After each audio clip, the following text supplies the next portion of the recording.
आज का हमारा विषय है कक्षा 10 लेखन खंड के अंतर्गत आने वाला विषय औपचारिक पत्र लेखन। पत्र लेखन की आवश्यकता। मनुष्य सामाजिक प्राणी है। वह अपने दुख और सुख दूसरों में बांटना चाहता है। जब उसका कोई प्रिय व्यक्ति उसके पास होता है तब वह मौखिक रूप से अभिव्यक्त कर देता है, परंतु जब वही व्यक्ति उससे दूर होता है तब वह पत्रों के माध्यम से अपनी बातें कहता और उसकी बातें जान पाता है। वास्तव में पत्र मानव के विचारों के आदान प्रदान का अत्यंत सरल और सशक्त माध्यम है। यह लेखन की विशिष्ट विधा एवं कला है। पत्र पढ़कर हमें लिखने वाले के व्यक्तित्व की झलक मिल जाती है। विभिन्न प्रकार के पत्रों का विभाजन दो भागों में किया जा सकता है। पहला है औपचारिक पत्र। व्यावसायिक व सरकारी पत्रों को औपचारिक पत्र कहा जाता है। दूसरा है अनौपचारिक पत्र। जो पत्र निजी, व्यक्तिगत अथवा पारिवारिक होते हैं वह अनौपचारिक पत्र कहलाते हैं। आज हम औपचारिक पत्र के बारे में पढ़ेंगे। औपचारिक पत्र यानी फॉर्मल लेटर।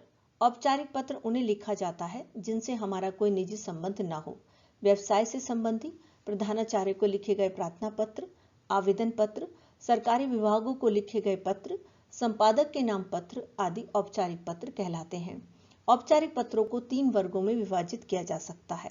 पहला है प्रार्थना पत्र। जिन पत्रों में निवेदन अथवा प्रार्थना की जाती है वे प्रार्थना पत्र कहलाते हैं। प्रार्थना पत्र में अवकाश, शिकायत, सुधार, आवेदन आदि के लिखे गए पत्र आते हैं। दूसरा है कार्यालय पत्र।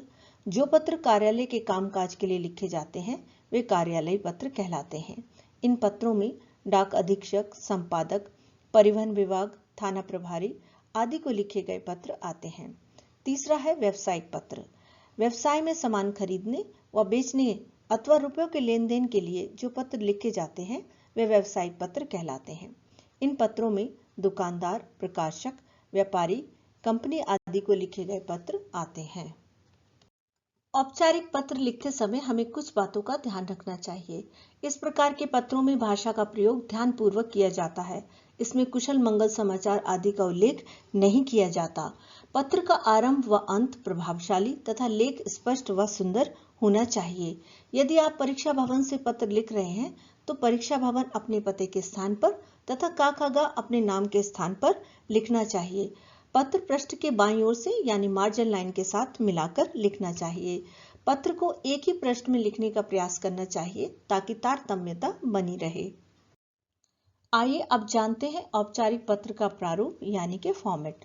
सबसे पहले हम ये जानेंगे कि प्रधानाचार्य को लिखे गए प्रार्थना पत्र का प्रारूप किस प्रकार से होना चाहिए। इसमें सबसे पहले सेवा में, फिर प्रधानाचार्य जी, उसके बाद विद्यालय का नाम व पता यानी पत्र प्रापक का पद व पता लिखेंगे। फिर जिस कारण से आप पत्र लिख रहे हैं उस विषय को लिखना चाहिए। विषय के लिखने के बाद संबोधक सूचक शब्दों का प्रयोग करते हैं जैसे महोदय या महोदया आदि।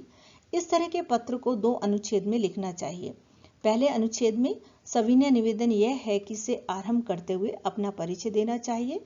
दूसरे अनुच्छेद में जिस विषय पर आप पत्र लिख रहे हैं उसका वर्णन करना चाहिए।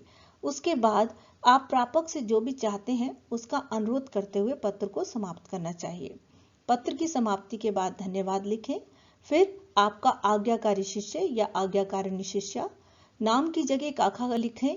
यदि प्रश्न पत्र में कोई नाम दिया गया है तो उसे लिखें और अंत में कक्षा तथा दिनांक लिखना चाहिए। अब हम प्रधानाचार्य को लिखे जाने वाले पत्रों के कुछ उदाहरण देखते हैं। पहला उदाहरण है, अपने विद्यालय के प्रधानाचार्य को आर्थिक सहायता पाने के लिए प्रार्थना पत्र लिखिए। प्रधानाचार्य को लिखे जाने वाले पत्र के प्रारूप के अनुसार इस विषय पर पत्र इस प्रकार से लिखेंगे। सेवा में प्रधानाचार्य महोदय, आबासा स्कूल, गुड़गांव, यानी कि पत्र के प्रापक का पद एवं पता। प्रश्न के अनुसार विषय इस प्रकार से होगा, आर्थिक सहायता पाने के संबंध में। फिर महोदय, विनम्र निवेदन यह है कि मैं इस विद्यालय का 10वीं A कक्षा का छात्र हूँ। मैं अपनी कक्षा में गत वर्ष प्रथम आया था। इसके अलावा मैं विद्यालय की क्रिकेट टीम का कप्तान भी हूँ।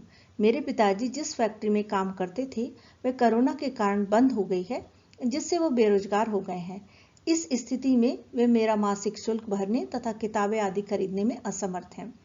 अतः आपसे प्रार्थना है कि मुझे विद्यालय से आर्थिक सहायता प्रदान करने की कृपा करें ताकि मैं अपनी पढ़ाई जारी रख सकूं और आपकी इस कृपा के लिए मैं आपका आभारी रहूंगा।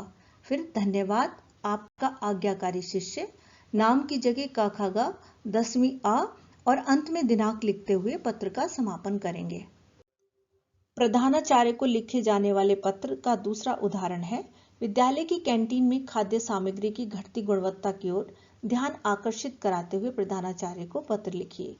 पत्र के प्रारूप के अनुसार इस विषय पर पत्र इस प्रकार से लिखेंगे। सेवा में प्रधानाचार्य महोदय, अबसा स्कूल दिल्ली। यदि प्रश्न पत्र में विद्यालय का नाम दिया गया है तो आपको उसी नाम का प्रयोग करना चाहिए। विषय होगा कैंटीन की खाद्य सामग्री की घटती गुणवत्ता के संबंध में। महोदय, निवेदन यह है कि मैं इस विद्यालय की 9वीं कक्षा का छात्र हूं। मैं आपका ध्यान कैंटीन में खाद्य सामग्री की घटती गुणवत्ता की ओर आकर्षित करना चाहता हूं। शुरू में कैंटीन में मिलने वाला भोजन घर के भोजन के समान ही स्वादिष्ट एवं पौष्टिक होता था, परंतु आजकल इस कैंटीन के भोजन की गुणवत्ता का स्तर गिर गया है, जिसका बुरा असर छात्रों के स्वास्थ्य पर पड़ रहा है। कैंटीन की खाद्य सामग्री खाकर कई छात्र बीमार पड़ चुके हैं।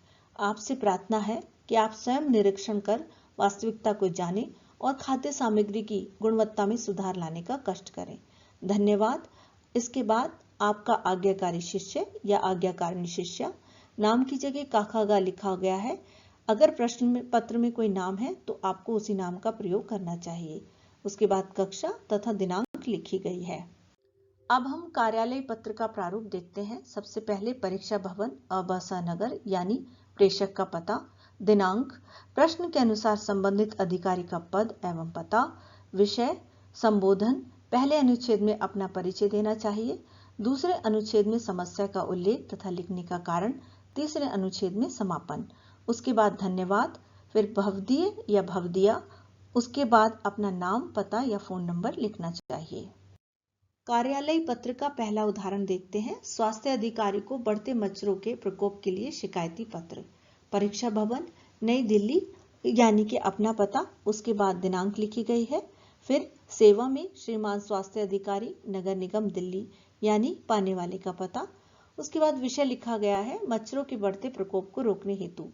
महोदय, मैं शालीमार बाग का निवासी हूं और हमारे मोहल्ले में चारों ओर बुरी तरह फैली गंदगी की समस्या की ओर आपका ध्यान आकर्षित करना चाहता हूं।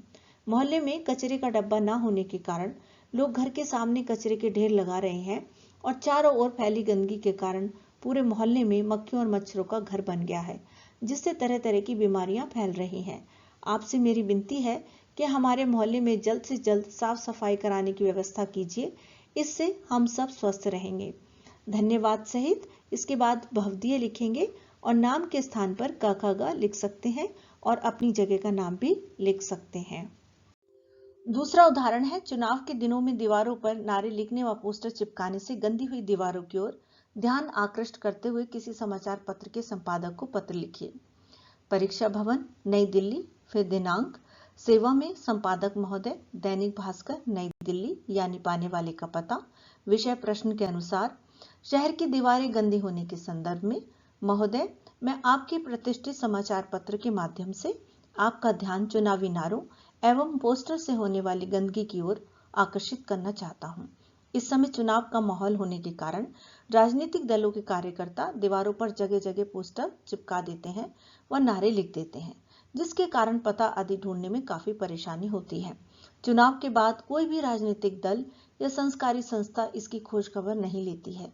इस बारे में चुनाव आयोग को आगे आकर इस संदर्भ में कड़ी कार्रवाई करनी चाहिए। जिस राजनीतिक दल का पोस्टर दीवारों या दरवाजे पर लगा हो, उससे हर्जाना लेना चाहिए। भवदीय, उसके बाद अपना नाम लिखना चाहिए। तीसरा उदाहरण है, एटीएम कार्ड खोने की सूचना देते हुए बैंक प्रबंधक को पत्र लिखिए। सबसे पहले परीक्षा भवन, आबासा नगर, फिर दिनांक, सेवा में प्रबंधक, state bank of India Jabalpur यानी प्रापक का पता, विषय एटीएम कार्ड खोने की सूचना। आदरणीय महोदय, विनम्र निवेदन यह है कि मैं आपके bank state bank of India की खाता धारक हूं। मेरा खाता क्रमांक 124568 है। मैं आपको यह बताना चाहती हूं कि सामान खरीदते समय मेरा एटीएम कार्ड कहीं मार्केट में खो गया है और मुझे वापस नहीं मिला है।